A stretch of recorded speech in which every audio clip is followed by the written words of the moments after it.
Bonjour à tous, ici Hardware Cooking par CK Informatique et dans cette vidéo je vais présenter et tester le nouveau water cooling tout en un de chez Enermax, le Leak Fusion 240 RGB.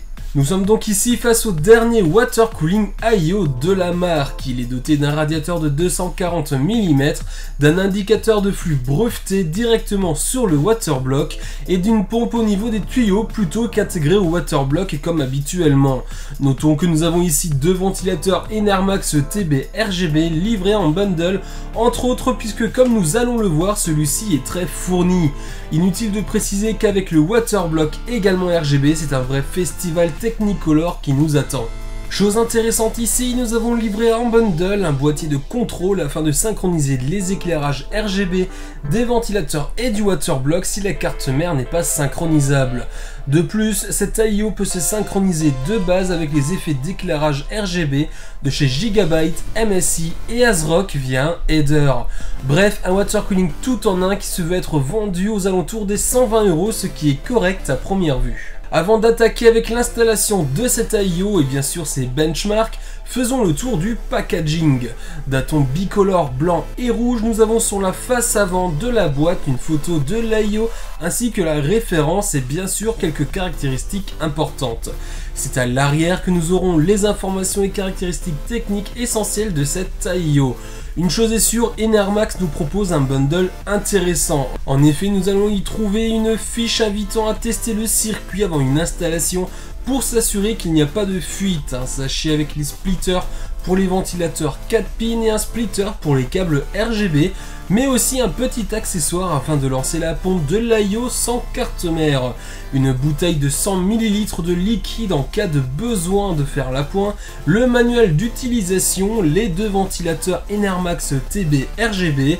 Dans une boîte, nous allons avoir le petit boîtier de contrôle pour le RGB, ainsi que toute la visserie nécessaire à l'installation de cet AIO. Bref, c'est complet, nous apprécions particulièrement la bouteille de liquide nous permettant de faire l'appoint si cela s'avère nécessaire. Parce que nous vivons à une époque où le visuel est tout aussi important, voire plus pour certaines personnes que les performances, les constructeurs travaillent d'arrache-pied pour nous proposer des produits visuellement attractifs. Ici, Enermax a réussi à nous proposer un produit visuellement intéressant avec ce water cooling tout en un. En effet, nous avons sur le water block non pas la pompe qui est déportée, mais un indicateur de flux breveté juste derrière une petite vitre. Et il faut avouer qu'en plus d'être original, ajoutez-lui les effets RGB et c'est presque hypnotisant. Le water block est donc plutôt imposant face à ses concurrents puisqu'il dispose d'un diamètre de 7 cm pour une hauteur de 5 cm. Sur le dessus du water block, nous aurons également un cercle en métal avec le logo Enermax. Comme vous le constatez, l'indicateur de flux est en fait une étoile blanche qui illuminera de mille feux votre configuration une fois allumée puisque c'est RGB. Un point important sur ce water block, nous avons sur le côté un port de remplissage pour faire l'appoint au besoin. Notez que nous avons également un bouchon sur le radiateur qui nous permettra de faire l'appoint. Les ventilateurs sont des Enermax TB RGB que nous connaissons bien puisque nous les avions déjà testés. En revanche, il y a une petite différence tout de même. Ceux-ci sont équipés de deux câbles chacun, un premier permettant le branchement du RGB et un second en 4 pins classiques pour se connecter à la carte mère et nous pouvons donc ici les contrôler manuellement. Passons maintenant à l'installation de cet AIO sur notre socket 1151. Bien que ce ne soit pas le plus simple que nous ayons eu l'occasion de monter, il n'en est pas pour autant difficile. Comme bien souvent, il nous faudra commencer par placer la backplate à l'arrière de la carte mère. Une fois celle-ci placée, il faut passer les 4 vis vers l'intérieur du boîtier et ici il faudra fixer ensuite les entretoises avec les rondelles en plastique sur ces vis. Une fois que ceci est fait, la backplate est en place et ne bougera plus.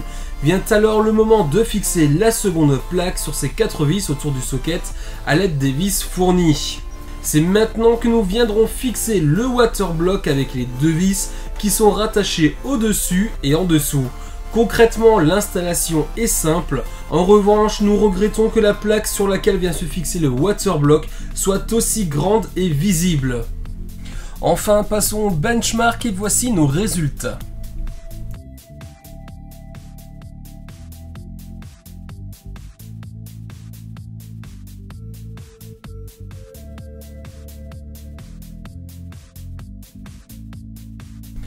Enfin, pour comparer ces résultats à un autre IO, nous avons calculé le delta T. Comme nous pouvons le voir ici, l'Enermax LeakFusion 240 est en permanence moins performant que le Corsair H100i Pro si on regarde ce tableau. Attention cependant, les ventilateurs présents sur l'IO de chez Corsair tournent jusqu'à 2400 tours minute, contrairement à notre exemplaire de chez Enermax qui a ses ventilateurs qui tournent à une vitesse maximale de 2000 tours minute. Donc il faut bien prendre en considération que les ventilateurs du Corsair tournent 20% plus vite que nos Enermax TB RGB. Bref, concrètement, ici nous avons de très bonnes performances. Pour conclure ce test, point de vue performance, cet IO Enermax LeakFusion 240 est performant, à n'en pas douter, le tout avec un niveau sonore parfaitement acceptable. Ajoutez à cela un design qui change de ses concurrents avec notamment l'indicateur de flux sur le waterblock qui offre un design très travaillé et des effets RGB synchronisés avec les ventilateurs véritablement hypnotisants. Une mention spéciale au packaging très complet qui contient, nous le rappelons, de quoi lancer la pompe sans carte mère afin de vérifier que l'IO ne présente aucune fuite, mais aussi une bouteille de 100 ml de liquide au cas où le besoin de faire l'appoint dans le circuit se fait sentir. Nous apprécions aussi la présence des deux ventilateurs Enermax TB RGB qui sont efficaces tout en étant silencieux et surtout ont de superbes effets RGB grâce aux 4 cercles RGB. Nous ne regrettons qu'une seule chose, c'est la plaque de fixation sur laquelle le waterblock se visse qui est bien trop voyante à notre goût. Cette vidéo est maintenant terminée. Comme d'habitude, vous pouvez retrouver ce test complet accompagné d'une grosse galerie photo sur notre site www.hardwarecooking.fr. Je vous mets le lien dans la description. Et si vous avez apprécié cette vidéo, n'hésitez surtout pas à liker, à commenter, à vous abonner, c'est gratuit, ça fait plaisir. Sur ce, je vous dis à bientôt pour une prochaine vidéo.